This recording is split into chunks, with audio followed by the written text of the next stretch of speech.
switch back to English. The next presentation is from Professor Dr. Elke Shoghig Hartmann from Berlin, from the Free University, who is also the chair or the head of the Institute of Ottoman Studies and Turcology. Professor Hartmann's presentation title is Gurdjieff and Kars. Professor Hartmann, welcome at the floor. I'll switch to English because I submitted an English language text and I assume that now the translators have prepared to translate my English into Armenian. So I won't change this in the last second and put them into additional stress because I know how hard is the profession of a translator. Me, myself, I just voice in with Gayani Shtargoyan. I never was in any kind of touch with Gurdjieff, except that I have to admit for his music.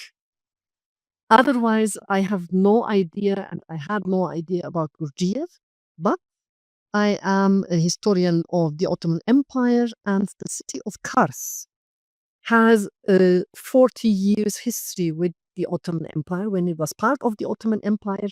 And what I want to present today is to talk about the city of Kars and its history. It has a very special history.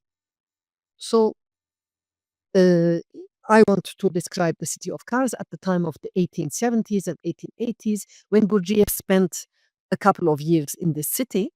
And to explain the specific character of the city, I will give an overview over the history of Kars and its region. Kars has been located at the border of empires for centuries, and this position has shaped its history more than any other factor. Most significant in shaping the city of Kars are the repeated incidents of massive population exchange throughout the time since the Middle Ages, but especially in the late 19th century and early 20th centuries. In 1878, Kars passed from Ottoman to Russian rule, causing the flight of a significant portion of its Muslim population and an influx of mainly Christian settlers, especially Armenians. Another factor which had an important impact on the history of Kars was its military significance. Being a garrison at a contested border meant that the military was not integrated into the civilian population. It was not a productive factor to the city's life. However, the needs of the Russian army also brought opportunities for tradesmen, which may have also encouraged Gurdjieff's father to move to Kars. Kars experienced its heyday in the 10th and 11th centuries. During this period, it was the capital of an Armenian kingdom and a hub of trade along the Silk Road. Kars was a political, economic, and cultural center and open to all directions, a contact zone of cultures engaged in fruitful exchange. Since the crushing of the Armenian kingdoms by the Byzantines and then later the Seljuks in the mid-11th century, however, Kars became a contested border town on the extreme edge of competing great empires. For centuries, the city and its environs suffered from the devastation and depopulation caused by the wars, as well as from the neglect and isolation that came with its peripheral location. On several occasions, conquests or long wars triggered profound demographic and structural changes in the Armenian highlands, which also affected Kars. The history of the 13th century, as in the Russian principalities, was also marked in Armenia by the Mongol move to the west. Kars was destroyed in 1236. In 1394, Timur Lenk's devastation caused a severe famine in Asia Minor, a significant decrease in population, and the decline of cities in the Caucasus and the Armenian highlands. Further contributing to the impoverishment of northeast Armenia was the fact that around the middle of the 14th century, trade routes also shifted further south from the northern hubs of Kars and Ani.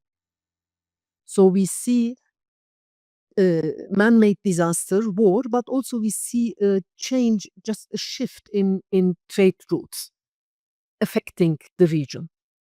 In 1501, the Persian Safavids conquered Kars. Their westward expansion and the religious conflict between the Sunni Ottomans produced almost 1.5 centuries of warfare between the two empires. In the winter of 1604 and 1605, the Persian Shah Abbas ordered the depopulation of the eastern Armenian provinces and the resettlement of their inhabitants in Iran. Fields and settlements were burnt down, and only a small fraction of the deported Armenians survived.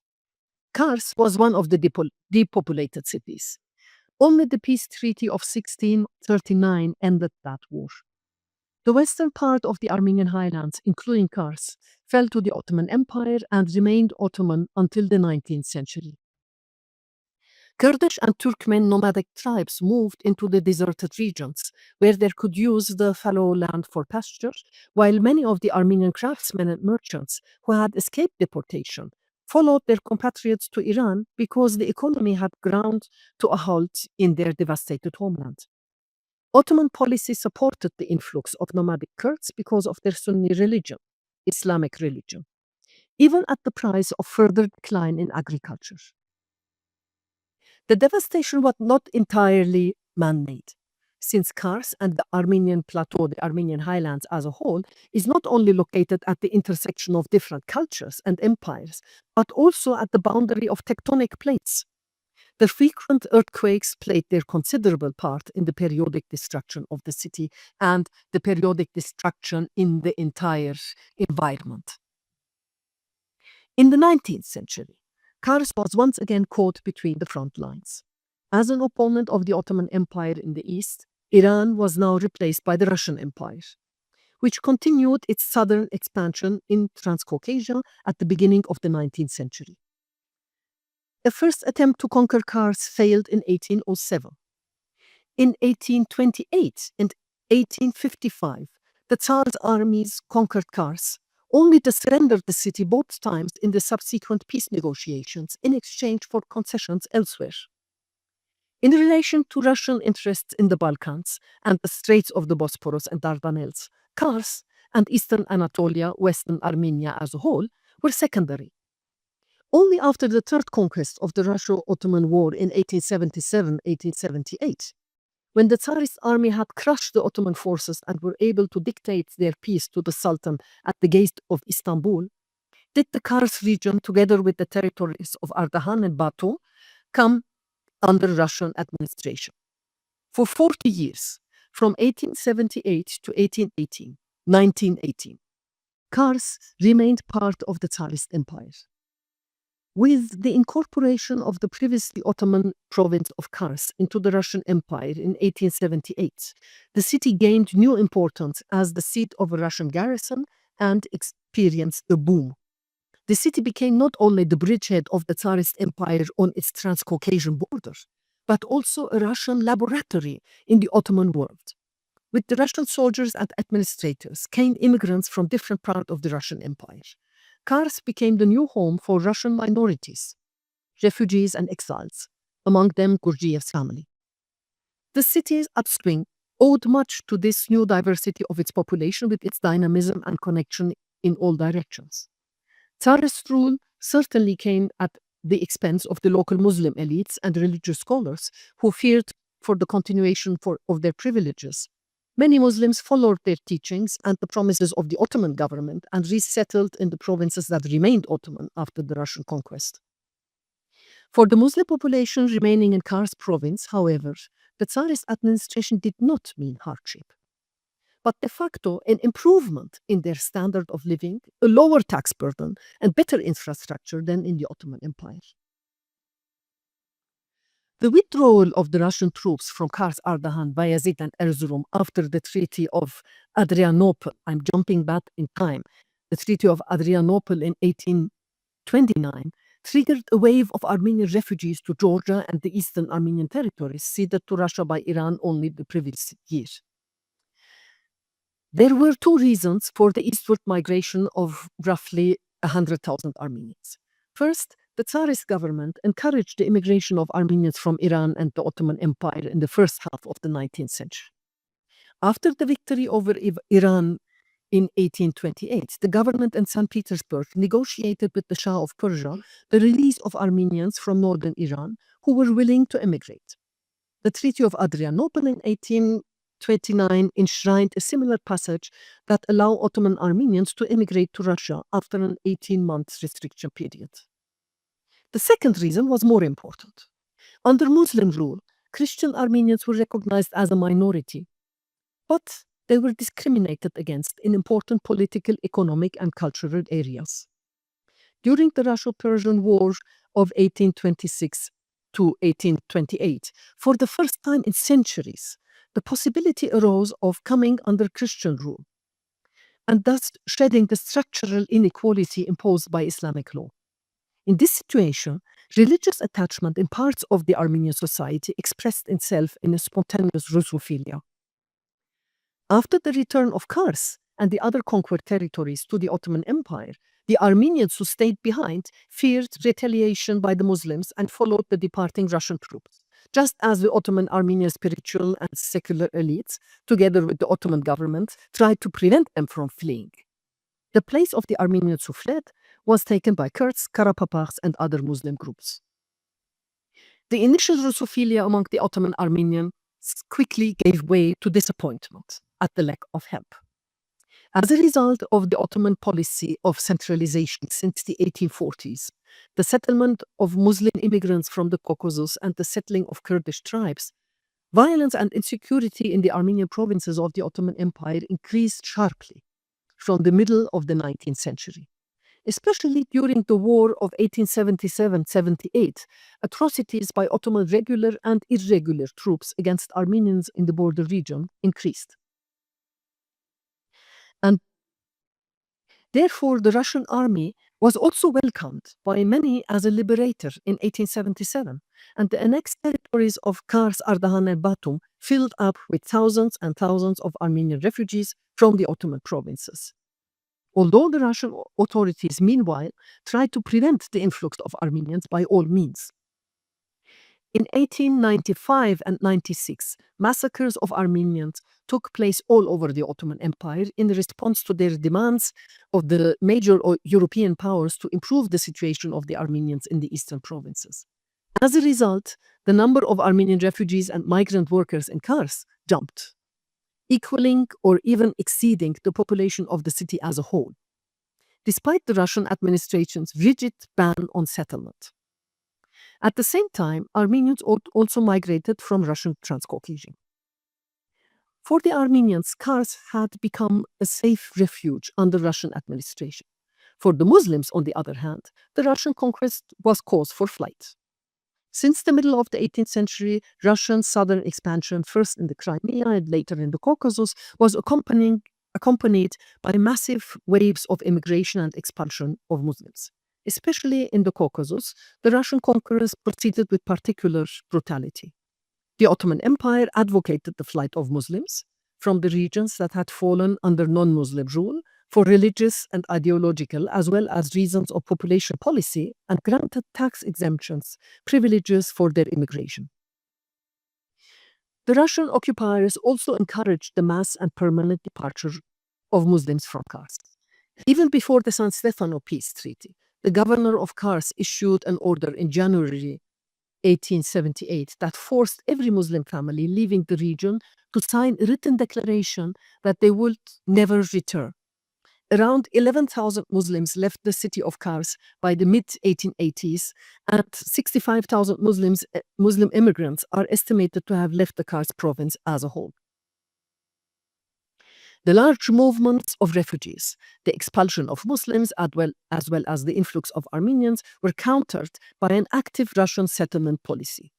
Since Kars was developed as an important garrison after 1878, the Russian soldiers stationed there consistently made up a considerable contingent of the city's population.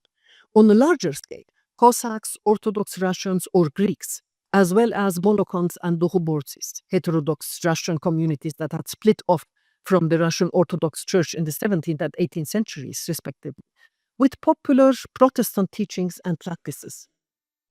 These population groups were also deliberately settled as peasants in the Kars province, along with German and Baltic settlers. The population structure of Kars became more diverse than it had probably been ever in the history of the city.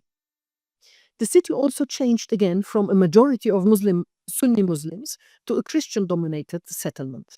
However, Kars only became Russian to a very limited extent. By the end, the number of soldiers and civil servants stationed in Kars clearly outweighed the city's Russian resident population, even at the end of Tsarist rule. According to Russian census data from 1912, the proportion of Russian immigrants in the province of Kars was less than 10%, and in the entire Kars region, in 1911, only 5.6% Russian, a little over 5% Greeks, and the 3% Turks. So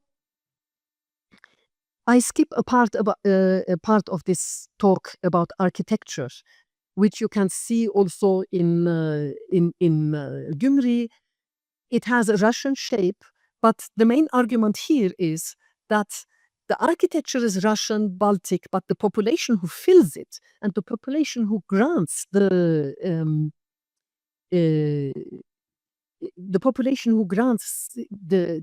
economic prosperity were mainly Armenian.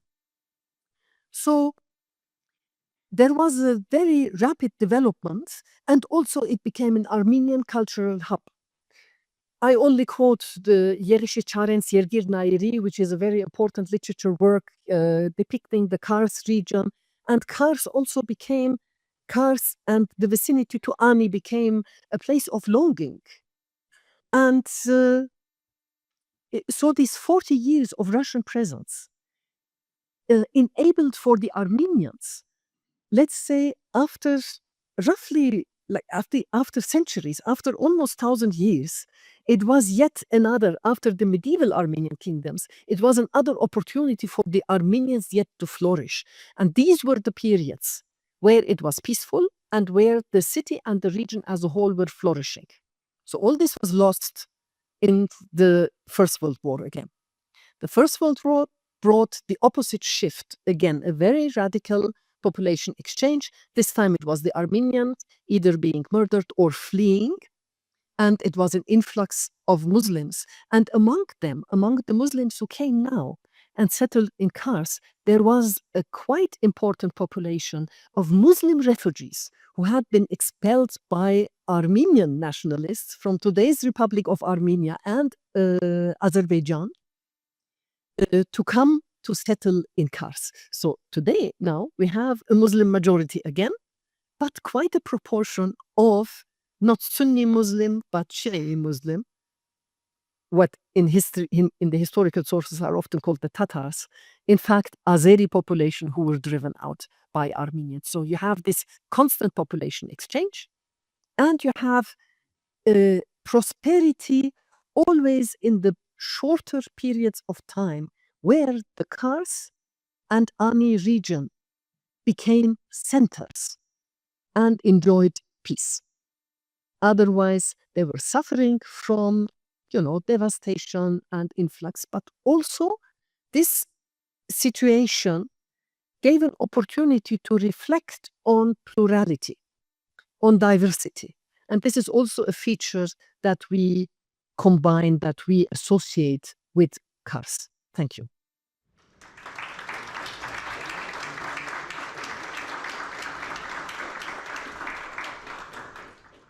Thank you for Professor Hartmann for this very interesting presentation, especially also that she was very good with the timing. I was already prepared with the next paper that 1 minute left and she even finished it earlier. So now we have 5 minutes for questions.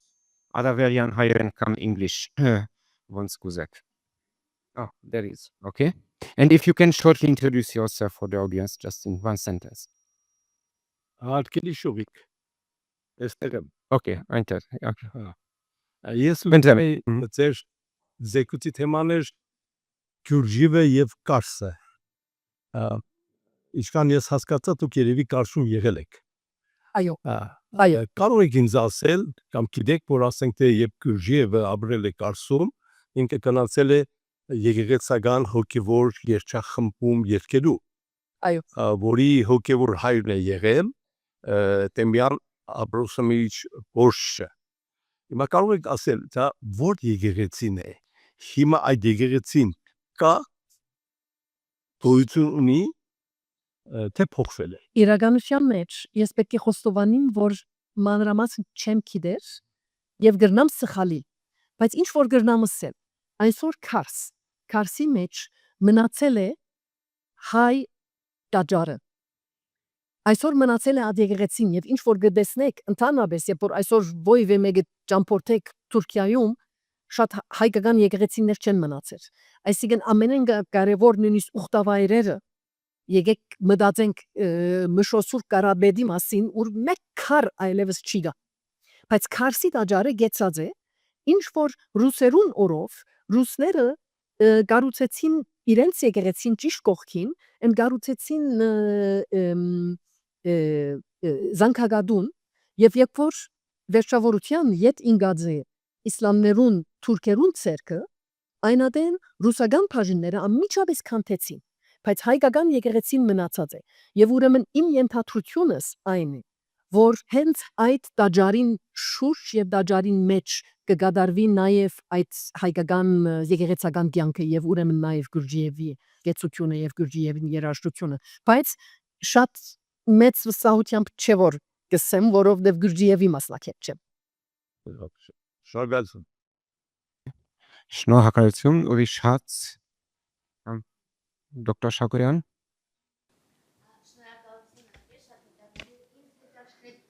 Երբ որ 77-78 պատերազմից հետո գալիս են ներխոս, ակա, իրենց բնակիչում է այդ ներխոսքի կա որևէ ակտիվային նույն, որ հասկանանք, իրենք թաղ էին բնակվում, թե իրենք շատ խառն էին, այսինքն ոնց ստացեց, որտեղ Ալեքսանդրապոլի բնակեցումը ինքը շատ վերահսկվող բնակեցում էր, առանցին տեղեր պիտի ապրեն, իսկ Կարսում ոնց էր կարող ենք ասել, օրինակ հույների թաղամաս, չգիտեմ, կաթոլիկների թաղամաս եւ այլն, այդ կարգի բան կար թե չէ։ Այսինքն ընդհանրապես Օսմանյան գայսրության մեջ բնակչությունը զտված էր թաղեթաղ, գային թաղեր, որ ավելի շատ հագում ունեին, հայաշատ թաղեր, իսլամաշատ կամ հրեաշատ թաղեր, ընդհանրապես այդպես է բնակչությունը, եւ Քարսում նույնը եղած է, որ խումբերը, համայնքները մնացած են կողքովի, բայց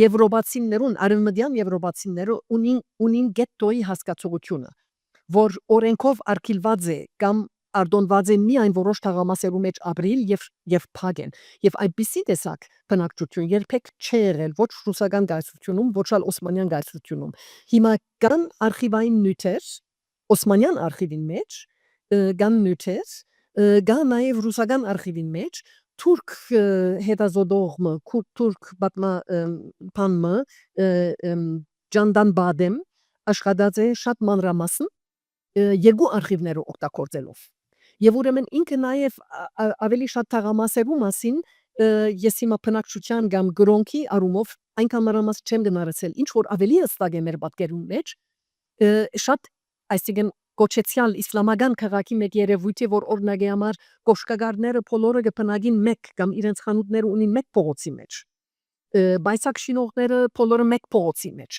եւ ուրեմն իրենք նաեւ կխմբվին ընկերային գազագերբական ստրուկտուրներուն եւ անշուշտ իրենց եկեղեցիներուն շուրջ եւ այսօրվա բագավին Քարսի մեջ գերևին թաղամասային բաժանումները օրինակի համար իսլամական փաղնիկները մեկտեղ են հայկական եկեղեցին ուրիշ տեղ մնե եւ այլն ունի հետքերը. Okay, thank you very much for the question, for the answer. Unfortunately, the time is over for this questions and comment session, but at the end of the panel, we will have again time. So who has still questions, then at the end of the panel, she or he can ask.